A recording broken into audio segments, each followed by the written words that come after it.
I think it's pathetic that the left got so like they had one good guy and he lost. Yeah. And they're like, oh, so fucking Farage has been at this shit for 30 years. He has failed, and he won eventually. Okay, so this chat feels particularly pertinent at the moment because we are seeing how the right and indeed the far right are gaining momentum politically all over Europe, definitely in America. This clip was from the beginning of February, and it's Sophie Ridge on Sky. Let me take you through the latest YouGov Sky News exclusive poll, because what it does, Sophie, is it puts Reform UK in the lead. Only by a little bit and only after a small change, but Reform UK in the latest voting intention poll are on 25%, overtaking Labour, who were top, who are on 24%. The Tories down in third on 21%.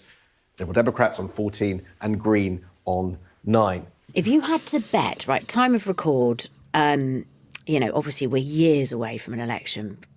What do you think? What are the chances? I think, personally, right in this second, I think Farage deserves it, because if the left and the Labour Party aren't willing to do anything, then they deserve it. Like, Farage is doing all the right things. Yeah. It's literally all I see Farage as is like a failure of the left. The left are not doing anything that's left wing. Like, Labour are not doing anything that's left wing.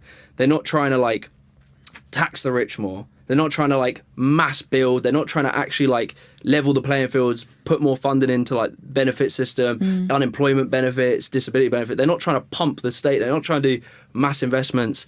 They're actually like smart. They're just kind of like lukewarm attempts at everything. Yeah. And if they don't do anything strong and bold and move the like narrative onto what I would say is like the key problem, like being inequality.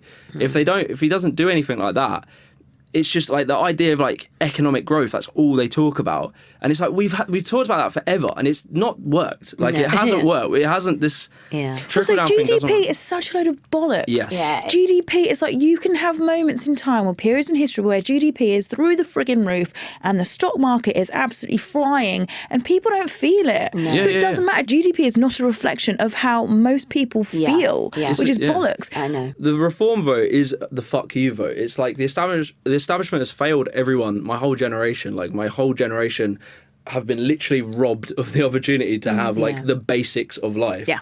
And when you're young and maybe you're working a job or you're busy or you're just uninformed or whatever, you hear something that is anti-establishment, something that cuts against what we've lived through. We've had 14 years of austerity, and our lives, like we've seen it in our lives, our generation. And so you've got a party that's coming along, riding this whole populist wave that feels like a revolution, feels like something is changing, it feels like some anti-establishment thing. And you're like, yeah, fuck it. The other two aren't doing anything. And so that's where it's getting them. So I try not to like, I will often criticise any big voice, like someone with a platform who speaks these ideas, but the individuals, I don't criticise them at all. I think all they're trying to do is find some hope, and that's the only thing that's offering them something. And it's terribly thought out. It will never work. It's completely set to fail, and it will give more power to the billionaires. But it's the only thing that's anti-establishment. And Labour are just literally more of the same. Like you were saying about like GDP and how GDP is like kind of a pointless metric in some regards. And it is true, but to Labour and these parties that are like just fueled and funded by billionaires, to them it's not a pointless metric, because to them that means the billionaires are doing very well. Yeah. Their donors are doing very well. All those people are doing very well if the GDP is going up. I mean, but you'll see it like, but it doesn't translate into like living standards. It's like you can look at like Ireland, where the GDP per capita is going like this, but Irish people can't afford to buy houses. They're leaving Ireland. Like, it doesn't map on. Yeah. But that's it. Yeah, we're operating through such a low resolution view. Like, it should be happiness index. It should be stuff like, can people afford homes? How many people are able to have families and stuff like that? It shouldn't be how wealthy are the billionaires. That means how good we're doing. If you're Keir Starmer right now, right, if you just, because Nigel Farage is basically saying, I'm going to lift the threshold on income tax. That would absolutely help everybody. Yeah, help everybody, but also probably spook the shit out of the markets. Yeah. But actually, people don't care. People don't care. Yeah. Bob in Bolton doesn't care about the bloody markets. He just cares about, oh, hello, that means I'm going to have more take home. Yeah. That's it. But Labour are like the boring centrists who don't have a vision. So you can sell someone like an idea. You need to get a whole country behind an idea for it to work. And if probably even if Labour did the things that people like myself would like to see happen, like tax the wealthy much more, it probably wouldn't work because they haven't sold a dream or a vision to the people of the country. They're just like this, like absolute boring, like. Yeah, lukewarm Nothing. party that Yeah. don't stand for anything. Yeah. And so, like, yeah, you need to like build this message. Like, he needs to analyze. He needs to state what the problem is, and it's Yeah. inequality. Like, he needs to say that, and then we can start thinking of actual clever ways of solving it. Like, there is arguments against taxing the wealthy. If you do it badly, you can cause capital flight. You can do it badly, but there are solutions to that. Yeah. And there are like ways of doing taxes correctly that redistribute the wealth and like allow it so people have good living standards. It can be done, but we're not even near that because the message and the analysis of what is the problem, Labour and Conservatives don't tell you that there's a problem. It's just stuff, it's just we're struggling, we're stagnating, whatever. Reform have an answer. It's immigration. That's all it is. It's wrong, but they have an answer. So, okay, I want to ask this question because you came back from the edge. So what do our politicians need to do right now to speak to the person who is listening to Farage and going, oh, that sounds sensible, listening to Jordan Peterson going, oh, they're speaking to me. What could Keir Starmer, or indeed any incoming leader of a political party, have to do? So really he needs to say the problem, and he needs to give like a solution to it. And then people can like trust in it. Like maybe you even get people who understand. Maybe it will take 10 years. Maybe it will take some time. But if it seems logical and it seems like it's actually thought out and it seems honest, then I think people can get behind it. But yeah, I just think if you don't do that, you will lose to Farage, like for sure. Like because he's doing a great fucking job. He's smashing it. He's charismatic. He knows how to speak to people. He knows how to bullshit people, and he's doing a good job. So it's like. Do you think part of it is also a comms problem? We've got a marketing and a comms problem because Labour aren't operating in the landscape they need to operate in. Like we are in a particular period now where everyone is optimising for clicks, for views, and Farage is big on TikTok. yeah, there's a reason we cover on our shows and certain things that are quite triggering. It's because they're bloody interesting and they're entertaining to a degree, and there isn't a reform on the left, and Keir Starmer and his Labour Party are not seeing what they need to be doing to step up and engage with that audience. Yeah, and it's like they don't. So say like the immigration thing. They're not like. So there's all these claims going around. Rupert Lowe, fucking the most boring man on earth. He knows one word and it's immigration. And like he says that every fucking day. And 90% of the shit he says is just so easily debunked. Yeah. But like Labour aren't like, I don't know, produce some fucking content that's like raw. Don't be like, well, we understand and respect that people have different opinions. Just say, like, look, he's a fucking idiot. He's saying it wrong. This is what immigration is. This is what it does. This is why we have it. Maybe this number's too high. Maybe we need to think about this. Maybe this is perfect, but this is why. A lot of them are students. A lot of them will go home. A lot, it's like, actually be honest. When you look into immigration data, you start getting a clearer picture of like, oh, okay, a lot of them are students and work visas last 5 years. A good percentage will go back to their country. And we're really missing the seasonal workers as well. Yeah. Who came over for 4 Do you know what months. we need? I think I've sussed it. We need basically Labour need influencers. Yeah. They need like a Molly May. You know what I mean? They need like a pool of people who get it and who will be able to speak to the next geners, whatever, in their language. That's the thing, because these sort of like put all their eggs in one basket on the immigration thing, and half of that date, like people think that illegal immigration is like this major problem, and it's like they don't understand that like the majority of illegal immigration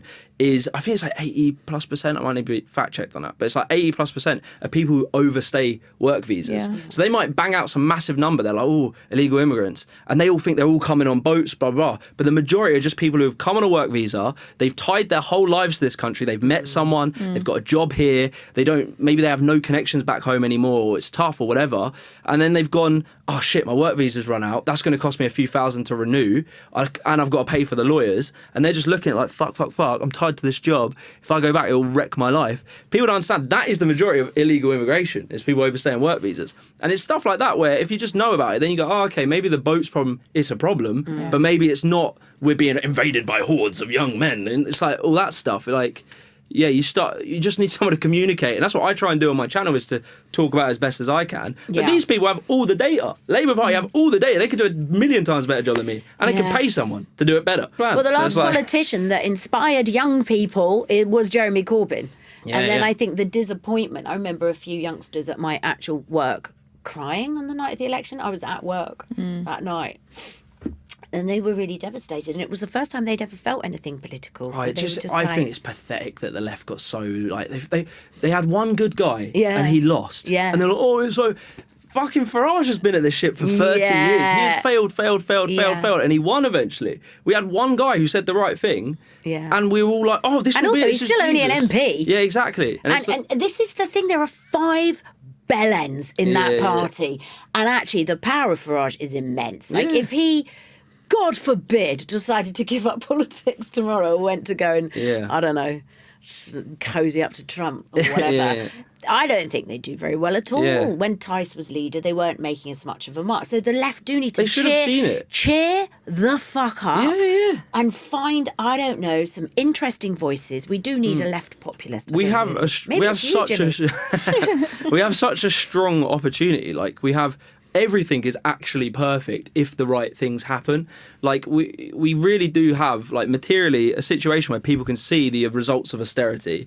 So the idea of like shrinking the state, cutting the state, I think for a lot of people in Britain, that's really not going to cut through that much. If you say, if reform come along, like we need to shrink the government, you can just be like, is that not what austerity was for 14 years? Did we not just cut £500 billion of planned public spending? Also, again, how does that help any of us? Yeah, exactly. And I think, but you need to have the people to say this argument. But it's like the fact that Jeremy Corbyn did so well against the odds and got more votes than Keir Starmer is a good sign. It just meant that was the beginning. All right, you fucked up. I make YouTube videos. You'll have little waves where you're like, oh, I'm doing well, and then bang, you like pop out a couple better like shit videos. They do really bad for a while, and you're going down, and then you go up, and then you go down, and then you go up. But it's always up. And you should have seen Jeremy Corbyn as like, that was a fucking good sign. We almost did something. We're quite lucky that we have, I think, was it 5 years to the next election? Is it 2029? Which will just be after Trump, which, you know. Yeah, hopefully everyone will see maybe how I'm catastrophic. totally wrong, and maybe his ideas are brilliant, and maybe it works, but likely it's not going to massively improve the lives of average people in America. We're going to see that, and in that period of time, we have a good period of time to actually push a new message. That immigration shit's going to get fucking boring. Rupert Lowe can only tweet that out 1,000,000 times a day for so long before people get bored. Boring so we fart. have an opportunity, but we need to take it, and we need good people of all different backgrounds that speak to all different types of people, any community to put content out and make their voices heard.